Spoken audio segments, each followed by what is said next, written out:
mulai besok, sholat berjamaah, ngaji Quran, jangan di sini, di masjid. Jangan takut, ada saya. Barang siapa yang ingin istrinya janda, barang siapa yang ingin anaknya jadi yatim, lawan saya. Ya ini di sini juga harus ada yang begitu. Ada yang begitu? Ada enggak? Ayo Ustaz Hadi terus pondok. Jangan takut, ada saya. Ada enggak itu? Ada tidak? Kelihatan penakut-penakut, Masya Allah. Negara juga harus ada TNI kan? Harus ada TNI yang siap mempertahankan negara. Sayyidina Umar itu contohnya. Jangan takut, ayo sholat di masjid, ada saya. Semua perjuangan butuhkan benteng. Nah, ini sama dengan cerita masuk Islamnya Prabu Siliwangi, Pangeran Pamanah Rasa. Mendengar ada agama Islam di Rengas Dengklok, Kerawang. Disebarkan, diajarkan oleh Syekh Hasanuddin, orang Cina, dari Cina itu. Karena dia Qiraah ahli qori, maka disebut Syekh Qura. Berangkatlah Prabu Siliwangi menuju Kerawang, saya bunuh. Sampai di sana ada santrinya lagi baca Quran. Suaranya merdu, lagunya enak. Dilihat perempuan kutilang, kuning tinggi langsing. Nih di Bojongsari jarang ini. Kalau sebaliknya banyak, saya jamin banyak kalau sebaliknya. Gembrot pendek, hitam banyak kalau di Bojongsari. Pangeran Pamanah Rasa jangankan akan membunuh Syekh Qura, malah klepek-klepek, jatuh cinta. Syekh, untuk saya saja, saya kawin. Ya silahkan. Tapi ente harus masuk Islam. Masuk Islam gak apa-apa. Bersyahadat masuk Islam.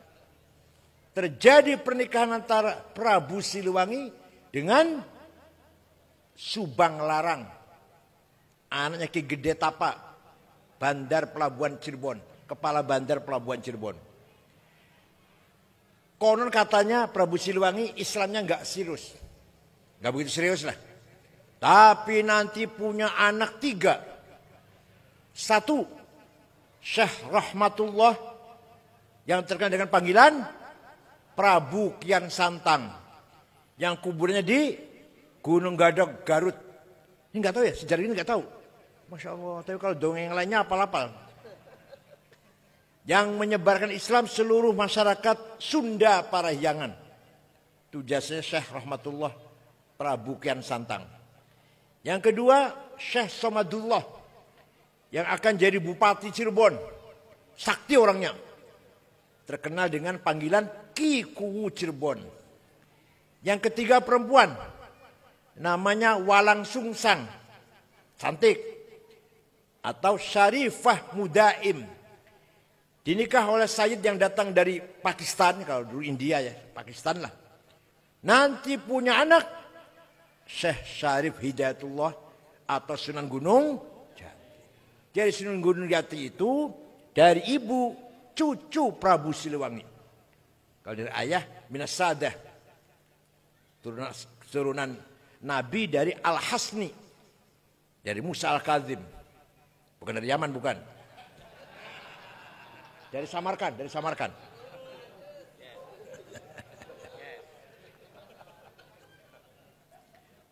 Nah, para sahabat semua hafal Quran. Semua hafal Quran. Bahkan mereka mengandalkan hafalan. Tidak mengandalkan tulisan. Rata-rata nggak bisa nulis. Hafalan. Bahkan tidak ada satu sahabat pun yang punya tulisan lengkap. Tulisan Quran lengkap. Ada sahabat A punya surat Yasin. Ada sahabat B punya surat Baqarah. Ada sahabat C surat Kahfi. Nggak ada sahabat punya tulisan Quran lengkap. Nah, setelah zaman Sayyidina Umar bin Khattab radhiyallahu anhu, mulai ada perintah mempersatukan, mengumpulkan tulisan Quran yang berserak-serak itu. Muawiyah bin Sufyan. Kutab lah, ya orang yang bisa nulis-nulis lah. Dah, mulai ada Quran dan tulisan. Setelah zaman Sayyidina Utsman, ternyata satu kota dengan kota yang lain baca Qurannya beda-beda. Maka Sayyidina Utsman punya keputusan, kita satukan tulisan Quran. Sudah tulis satu resmi, yang lain bakar. Supaya tidak menimbulkan perpecahan dalam baca Quran. Maka terkenal dengan nama Mushaf Utsmani. Yang sekarang sampai sekarang itu. Apa namanya? Mushaf Utsmani. Sampai sekarang. Yang lainnya bakar.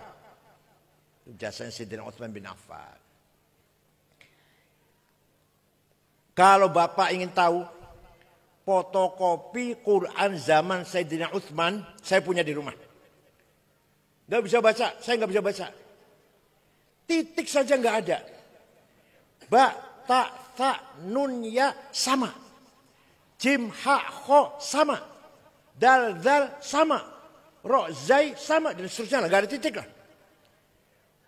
Setelah, kenapa? Karena sahabat mengandalkan hafalan. Walaupun gak ada titik, bisa hafalan. Nah, setelah Islam menyebar luas, umat Islam membutuhkan titik membedakan satu huruf dengan yang lain. Maka ada seorang ulama dari Persia, bukan dari Arab. Betul. Namanya Imam Abul Aswad Ad-Du'ali. Siapa? Tahun 62 Hijriah. Punya ide wad'un nuqat 'alal huruf. Bikin titik. Batik satu di bawah, tadi dua di atas, tadi tiga di atas, jim di tengah, hak non titik, kho di atas. Siapa yang bikin? Alah, lupa udah. Biasa namanya Solikin. Jumadi, Toto. Saya nggak akan ulang saya. Biar yang nggak apa ya sudah. Sudah ada titik, mulai orang Islam mulai jelas baca tulisan Quran. Tapi masih banyak yang salah. Setelah semakin meluas umat Islam. Maka ada seorang ulama ajam. Bukan orang Arab. Bukan orang Yaman, bukan. Ngarang gagas fathah, domah, kasroh, fathaten, domaten, kasroten, tasdid, sukun. Imam Khalil bin Ahmad Al-Farahidi. Dari kota Farhad, Afghanistan. Kalau sekarang Afghanistan. Baru terang baca. Ada titik, ada harokat. Tapi masih banyak yang salah baca Quran. Orang Purwokerto, ada nggak? Ada nggak? Orang Banyumas, ada nggak? Banjarnegara, Purbalingga. Sampai sekarang, alhamdulillah ngalamin ahli sunnah wal jamaah. Kiai sangit ngakil, insya Allah.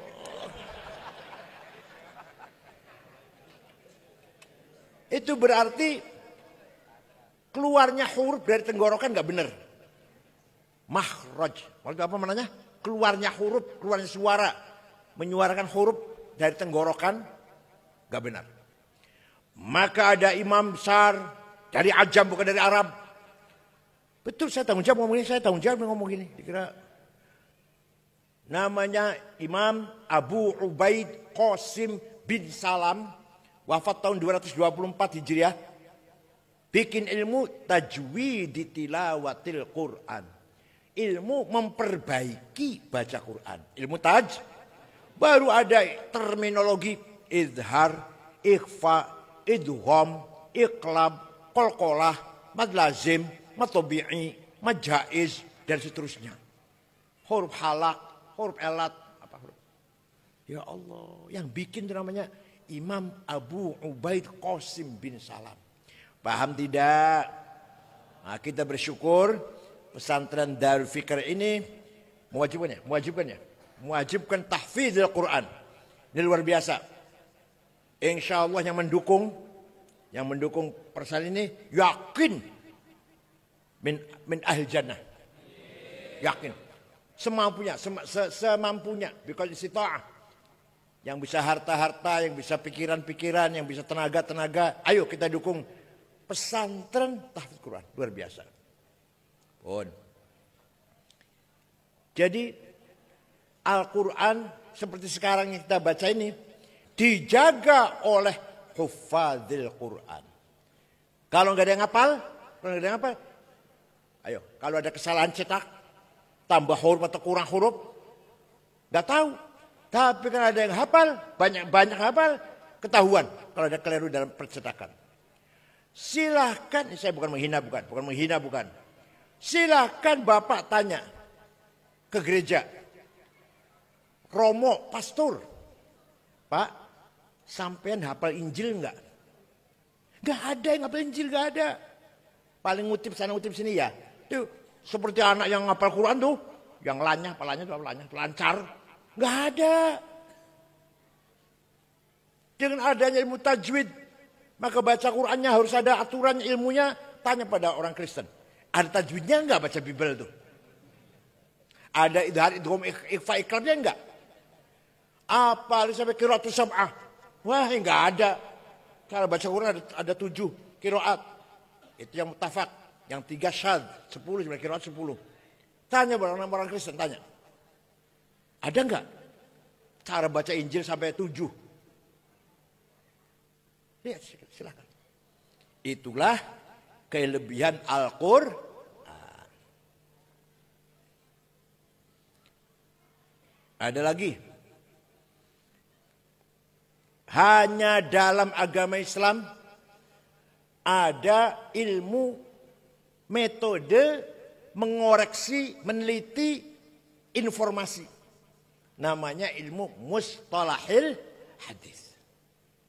Tanya pada orang Kristen. Ada enggak ilmu sahih, hasan, dhaif? Tanya. Hanya di Islam.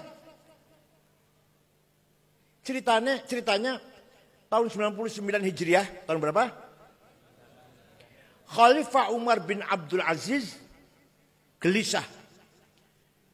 Banyak hadis palsu. Maka Umar bin Abdul Aziz memanggil ulama namanya Syihabuddin Romahurmuzi. Siapa? Bukan orang Arab. Orang Romahurmuz. Syekh, bisa nggak bikin metode seleksi hadis? Insya Allah bisa. 1 minggu lapor, sudah jadi ilmunya.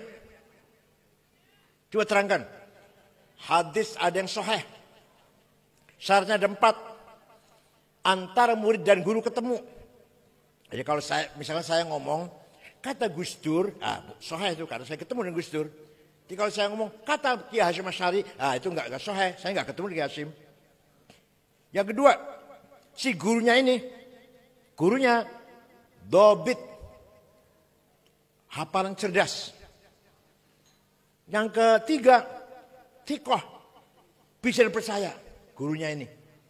Yang keempat, adil, tidak pernah nyuri sendal di masjid. Jangan nyuri sepeda motor, sendalnya nggak pernah.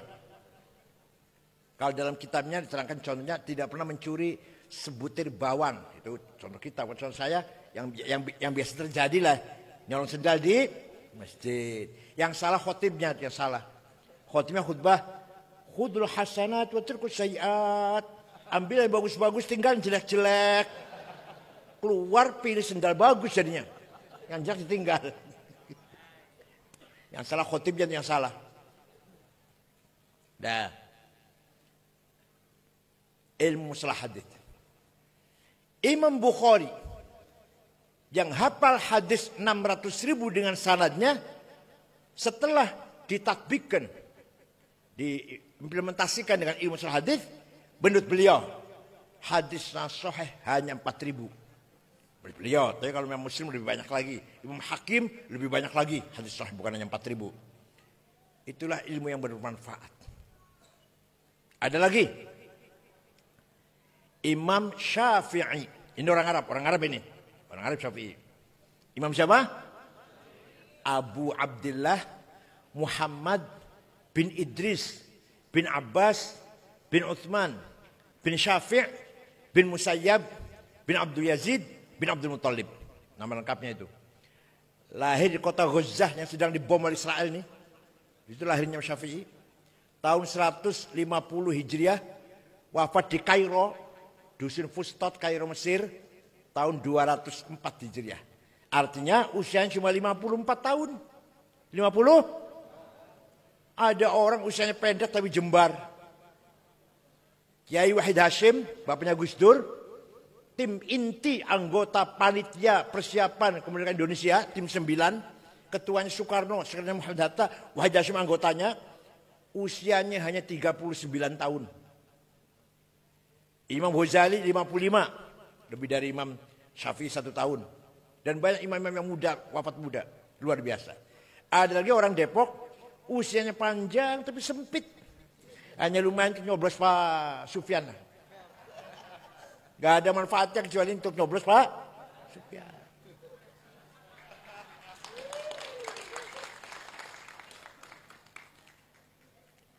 Imam Syafi'i suatu hari dapat surat dari gubernur namanya Abdurrahman Al-Mahdi. Siapa? Gubernur Mawaro An-Nahr. Transoksania, Afghanistan di sekitarnya lah. Dulu namanya Mawaro, bahasa Arabnya Mawaro An-Nahr. Sebelah sananya Bengawan. Kalau sekarang namanya Transoksania. Dibuka suratnya. Isinya, Syekh, saya ingin tahu, ingin ngerti bagaimana caranya memahami syariat Islam yang benar. Imam Syafi'i, coba gubernur tanya pada imam coba. Sekarang ada nggak yang gubernur tanya pada kiai ya? Ada nggak gubernur tanya pada kiai sekarang? Imam Syafi'i memanggil muridnya, namanya Rabi' bin Sulaiman Al-Muradi. Siapa? Sini Rabi' sini. Naktub Ar-Risalah. Ayo nulis surat yuk, nulis surat. Membalas pertanyaan gubernur. Siap. Imam Syafi'i dikte. Rabi' nulis. Akhirnya suratnya Imam Syafi'i berjumlah 300 halaman. Itulah yang terkenal dengan kitab Ar-Risalah lil Imam Asy-Syafi'i. Isinya gimana isinya? Gimana isinya? Singkat saja. Kalau rinci 4 semester. Betul. Gubernur, kalau Anda ingin paham syariat Islam, pertama harus paham ayat-ayat Al-Quran. Ayat Quran tidak satu, tidak sama. Ada ayat muhkamah, sudah jelas, gak butuh tafsir, gak butuh takwil. Qul huwallahu ahad, sudah jelas, sudah, gak usah tafsiri. Yang kedua, mutasyabihah, remeng-remeng, butuh tafsir. Aula mastumun nisa, suami istri punya wudhu senggolan batal, mula masah. Apa mula masah itu? Kata Imam Malik, kalau syahwat batal, kalau enggak syahwat enggak apa-apa. Kata Imam Ahmad Hambali, kalau saling, musyarakah namanya, la masa, saling memeluk batal, kalau enggak batal. Kata Syafi'i, suami istri senggolan, sengaja enggak sengaja, syahwat enggak syahwat batal. Kakek-kakek dan nenek-nenek punya wudhu senggolan batal. Syafi'i itu. Kalau kata Imam Abu Hanifah, saya baru saja sejarah ke makbarnya di Irak 2 minggu yang lalu. Masjid besar, ramai orang ngaji banyak. Kata Imam Abu Hanifah, senggolan di sini artinya apa? Suami istri punya wudhu, ciuman, sengaja, syahwat, gak batal. Kecuali satu baru batal, yang satu. Tahu nggak yang satu, ngerti nggak yang tahu? Baru batal kalau yang satu baru batal. Ngerti kan? Ya pekerjaan rutin kita lah, pekerjaan rutin. Itu namanya ayat mutasyabihah. Ayat apa? Ada ayat mutlaqah absolut. Ati'ullah wa ati'ur rasul. Taat kepada Allah, taat kepada Rasulullah, mutlak. Wa ulil amri minkum, taatlah kepada pemerintah, muqayyad, dengan syarat Kalau pemerintahnya baik, kalau nggak baik jangan taatin.